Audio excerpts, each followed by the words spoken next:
Hi, this is Bob Dunham, founder of the Institute for Generative Leadership and co-author of The Innovator's Way. I've been invited by ICF Mexico and Team Power to join a conversation in response to the crises we have seen recently. These crises in Mexico include these devastating earthquakes. And yet we see these crises of different kinds affecting different communities. The hurricanes in the Caribbean. Hurricane Maria wiping out the infrastructure of Puerto Rico. We see violence, terrorism. We see these horrific shootings that occurred recently in Las Vegas in the United States. And in my work and with my colleagues over the years, we have been studying the topic of leadership, but not as some kind of technical, business-only oriented, but a fundamental aspect of being human. And this is a moment in our lives and world that calls for leadership. Leadership is about creating the future with others. And as part of this, we have had to face the fact that when you study leadership, you study being human. You study life. We have a concern for having a good life. And we need to face the breakdowns that we face in life, including death. And so from this exploration over the past decades, I'll contribute what I can, some perspectives to this conversation. I hope that this will be useful and helpful, and if not in immediate action, to open possibilities for future conversations, because possibilities come from our conversations. They're not something we describe, they're something we create. So I have some images I'd like to share with you to help me share some perspectives with you. And we're going to engage in a conversation I want to call When the World Breaks. And it does. We had these devastating earthquakes in Mexico. But the devastation is not simply physical. It's not simply to damage our buildings, and not simply the tragedy of losing people in these horrific events. It's also a breakdown in our mood, in our trust in life, and our confidence in each other, and our moods and emotions. We see these natural disasters going on around the world. We have these hurricanes that have swept through the Caribbean. Hurricane Maria devastated Puerto Rico. My wife's son, Nicolas, lives in Puerto Rico, and we didn't hear from him for 5 days. So this has been close to us. And it was only after he finally contacted us that we knew he was safe. We see major events in the world, the tsunamis that affected Japan at the Fukushima reactor, and they're still dealing with the consequences of that. We saw earthquakes in Haiti years ago that killed hundreds of thousands of people. Similar level earthquakes happened in Chile shortly thereafter, and we saw hundreds of people die, and there was a difference. That's a place for us to look at what is it about our preparation for these challenges of life that we can learn from. We also see violence in the world, terrorism. We had these horrific shootings in Las Vegas recently here in the United States. And this affects how we see our world. And let's explore, what can we do? What possibilities can we bring to a world that presents us with major natural disasters? The flow of violence and hate from other people. And at the same time, we do this with a commitment to take care of what we care about, those we love, our communities. How do we create possibilities for health and safety in our world? The first thing we need to acknowledge is that disasters happen. And they're not only major natural disasters. Disasters also happen in our personal worlds. We have the world of our career, the world of our family. And in those, we can have surprises and changes. We can find that we are facing illness, that we have a death in the family.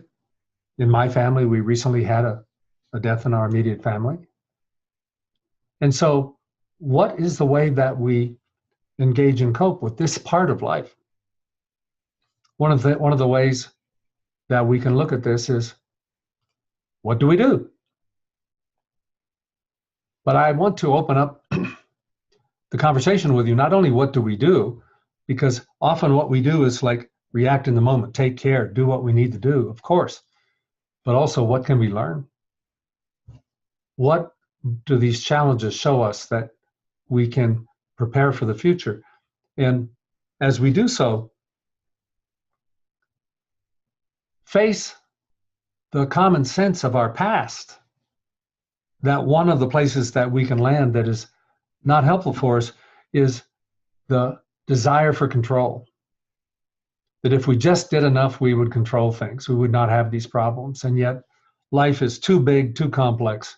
We'll never fully control it. We'll have to dance with this phenomena of life and death. In our culture today, in the Western culture, death is not a topic we speak about a lot. And yet it can teach us so much of how do we prepare for the parts of life that are not simply inside what we prefer. These events can produce the experience of fear, but what is our relationship with fear? Are we going to let it consume us and steal our life away? Or can we use the energy of fear to motivate us to create positive possibilities? Does it trigger us into avoidance? Do we just want to ignore the problem? We see many situations, for example, Fukushima as one example, the reactors were built on an assumption that there would be no tidal wave of a height that would affect the reactors. That one form of avoiding possibility. No, possibilities can happen in a bigger way, and then we get very reasonable and say, can we afford to take care of it? But this is something we need to face. Where do we wind up in our posture with life? One of the mainstream aspects of our common sense today is, as individuals, as human beings, we're small. We don't have great power. And in fact, these interpretations are what limit us. They are what is taking away an awareness of the power we have as human beings, both individually and together, to have new stories. If we're talking about possibilities for the future, those possibilities are in our conversations, in our stories that we can create, we can innovate, we can make something happen. And so we're looking for new perspectives. I'm going to call these perspectives generative. So much of the common sense of our culture today is that we describe our reality, and we think that the world we see, the world yesterday, will be the world tomorrow. We have a story that we are a particular way and we can't change.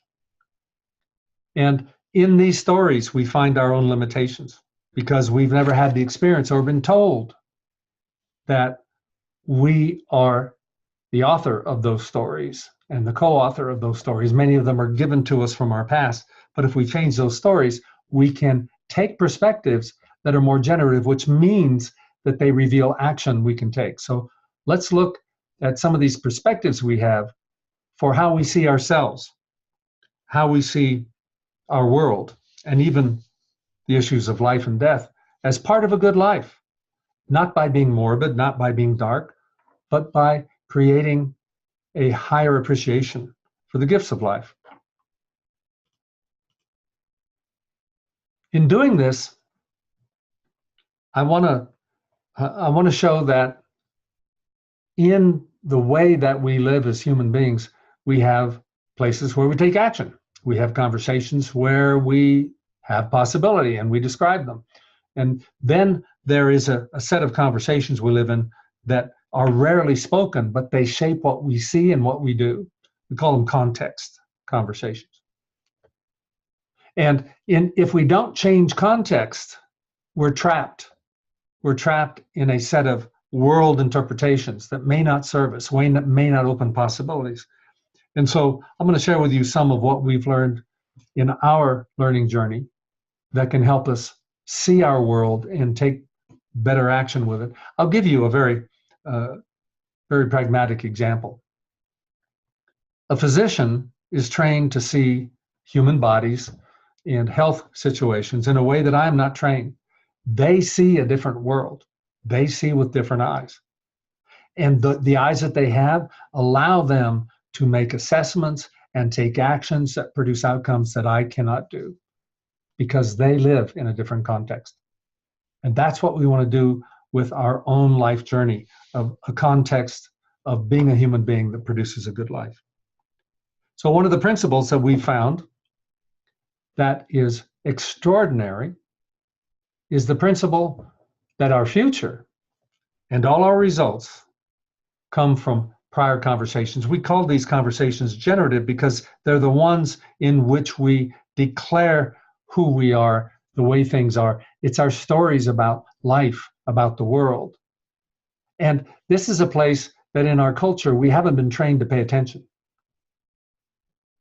We actually think that the world is a particular way, we are a particular way, rather than we can test and innovate and make new conversations to make things happen. If I ask you about the future, what you'll tell me is a story. Your future is your story. It's a conversation. And a generative conversation is one in which we see actions we can take that will shift that future. So let's explore a little bit how that works. First of all, we need to see that our conversations are always happening in 3 dimensions. If the conversations in the way that we're going to look at them, the aspect of them where we take action, where we make decisions, where we come together and share the future or not, the first place we look is, how is it showing up in me? What is my relationship with the perspectives, interpretations, and conversations that I live in? That creates a context in which we are prepared for how we deal with others. Are we able to connect with them? Are we able to coordinate with them? Are we able to share the future with them? These happen in conversations. And even our world, if I ask you about your world, you'll tell me your conversations about the world. So yes, there are descriptions. We do have facts that we claim that are describing the world, but the blind spot of our culture today is we think almost everything is a description of the way it is, rather than an interpretation that we're generating of the way it is. And if we understand that, we have much more power to create our interpretations for better actions and results. Now, when we look at how we move in these conversations, the part that's generative is the part where we have choice, not just going into automatic behavior. And one way to find this place in our body as a full body experience, not simply talking about conversations as some concept, but really begin to appreciate it is the domain, it is the arena in which your life is unfolding. There is something that we have learned to call being centered. And for us, being centered is not simply a physical act, it's a full experience, full being act, where you find the state of choice. And so here's a place where we see that in order to be centered, we have to have a relationship with our body. What's one way we can learn to have a relationship with our body in the facing of crisis? Breathe and relax. Be open. Know that you can have choice in that moment. Our emotions and mood, grief, anxiety, fear are triggered by these events. What is our relationship with them? We can begin by learning to be observers of them, begin to have more choice in the moods and emotions that we enter. Our language, our stories, our narratives about who we are in the world, they are conversations that we have a choice in. And we have learned the ones we're in through a lifetime, a history of practices. And so as we begin to see the power of our conversations, when people say this is horrible and you say, but we can do something, it changes the future. It changes the conversation. So let me begin by seeing how our perspectives can deal with something that could be very immediate. For those who have lost loved ones, for those who are feeling the pain, they are in the experience of grief. And grief, again, has this dark side and this light side of how it can contribute to our life. The dark side is we've lost something and our life will never be alive and vital again. Yes, loss, grief is our healthy emotional response to loss. Sometimes those losses are deep and intimate and powerful, but grief in other traditions also has a role. It's part of the journey back to life. It is the response and the appropriate response to loss. Here is a circle that I'm going to invite you to see as a cycle of energy. Energy goes up and it goes down. When you breathe in and you breathe out. The heart contracts and it relaxes. The sun comes up and darkness comes. From this perspective, we can begin to see that there is a rhythm to life, and loss is one of these rhythms. This is one of the lessons of life, that all that is alive will eventually pass away. But rather than being some kind of closing of life, there is also this perspective of saying the fact that life is short, that it will end someday, makes it more valuable. And in the Chinese tradition, for example, grief is the mood of loss, but it also brings the gift of appreciation. Loss can also be the inspiration to take new action. And when we do that, we see that even out of the ashes, life returns. After the winter, there is a spring. If we are open to it, and we can look, how can we cultivate a healthier life possibility from our learning through the time of ashes? One of our places for grief in the face of crisis is to come together. One way to not be totally consumed with our attention on our losses is to give and to help others with their losses. So what is it about our story about ourselves that can give us a new dimension of how to deal with these challenges of life? If we look here, some people live in the story that life is bigger than me, and it has shaped me, it has given me what I have and taken from me, and I am just the clay being molded. But we can also understand that we are also the hands, that we can do the shaping. And when we do this, one of the lessons that we've learned from our study of leadership is that whatever the breakdown, whatever the challenge, it's possible to be bigger than the breakdown. And what do I mean by that? It means that no matter what the situation, you can choose to be a chooser. You can choose to bring possibilities rather than just have your reactions take over. This is one of the deep and powerful forms of being centered.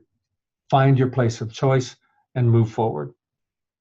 We even have the stories of people in concentration camps choosing life rather than falling into the despair that leads to death. This is something that we can learn, we can practice, and it's a life skill, not simply a reaction to the crisis that surrounds us, but something that we can absorb into our way of being. This story of who we are as human beings, that in that picture of the woman in the glass, we're so small, we're trapped, we're so limited, and yet as human beings, we always have choice. And the interpretation that we can see is there is a part of us that is always available for choice, always available to generate. And from those choices, we do generate our results. If you don't believe it, some people would say, well, that's just hopeful thinking, and it's not true. Well, that is an example of generating a worldview. We're always generating. The question is to wake up to what is it we're generating? What is the conversation in our community? What is the mood in our family? We are generating whatever's showing up there, and how can we, as community members, leaders, family members, help others to see that there are other possibilities? Now, this question of being human takes us to what do we care about? This, we have found over the years, has been a blind spot in our culture, that the fact you care is the core of your aliveness. We care. We can't have value if we don't care. We can't have satisfaction if we don't care. We can't have meaning if we don't care. And so one of the conversations that's missing in our culture is, how do we take care? And this taking care is a conversation to keep alive, not just to recover from our crisis or to recover our healing from our grief, but how do we take better care to anticipate in the future, but also to take care for our health and aliveness? That we can take care, and we can do that in a more powerful way together. We can cultivate a new future with our new conversations. So yes, the world can break, and it will. This is the promise of life. This is the promise of the cycles. And when the world breaks, we can start again. If we find our center and choose to, rather than fall back into resignation and despair. And so we have a choice. We have a choice about our future that every one of us has. We are all generators of our conversations, and these conversations make a difference. They open action or they don't. They create new possibilities or they don't. And so part of the common sense of our culture is that we're small and life happens to us and we just drift along. But here's the possibility that we can learn from our breakdowns. We can design. And many standard practices have demonstrated this over the history of our culture. When before there were fire departments in the US, there was bucket brigades, people who would go out to fight the fires.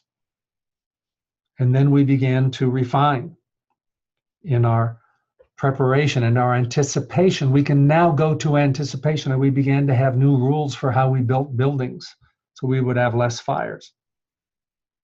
And so this is available to us not only to cope, not only to join together in our grief, but also to enter the conversation of anticipation and take the responsibility for our learning and our design. For what are we going to learn? What are we going to learn individually in the me space, together in the we space, that can make a difference in how we take care of our world? And so when we begin to see that as individuals we are finite and we are mortal, that we have time, but we have only so much time, and we can celebrate life in that time. And even though we are finite, we can travel together. We can make much more impact, we can make much bigger promises when we join together than if we live in the story, I'm alone.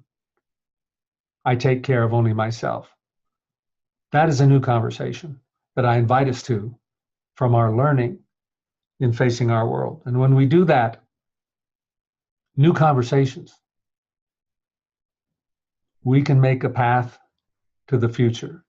We make new paths with new conversations. And I invite us from this perspective that, yes, we may have time to grieve. We may have time to cope. We may be overwhelmed with the situation, but I invite us to begin to take ownership for our capacity to create the future, to create possibilities, because they come from us. And so if we face these themes of uncertainty and grief and change, if we need to grieve, it's healthy, it's normal, but grief needs to be seen as a path back to life. To do our grieving, to hold each other, and to come back to our concerns for life. And what has our grief shown us? What has it opened in terms of what we can now appreciate and anticipate? In facing change, we may feel that we want to go back to our comfort zone, that we want the future to only look like the past, but the world doesn't work that way. It's always changing. And let's find that place that we share in our communities, that we're going to face change as opportunity, that we're going to deal with change from the core of the perspective we're going to take care together of what we care about. And in fact, in organizations, teams, and businesses, the people who are successful are not those who react to change, but who create it. And uncertainty reveals to us the degree to which we have to be certain in order to choose, and the world is never going to give us full certainty. What does uncertainty call us to? To explore, to learn, to design, to create, and to risk. And that is part of life. These are all conversations of our relationship with these aspects of being human. And so when the world breaks, I invite us to bring possibility, to be bigger than the breakdown, to bring life, to reemerge from the challenge that the situation has given to us. And with that, I want to thank you. I hope this discussion has been of value to you. And my intent here was not simply to deliver concepts or frameworks, but hopefully to touch you as it touches me, to constantly look and remind ourselves that we have the capacity for choice. We have the capacity to create. We have the capacity to connect with others and to create our stories of our world, of our future, of our actions, and to fulfill them, to anticipate, to take better care, and to not simply be overwhelmed with the reaction to crisis, but to come back to create the places of health and safety where we can celebrate life. And that is the dance, the journey, that is the gift. So as a last invitation here, I invite you to do something that we do at the end of our programs. I invite you to take a deep breath.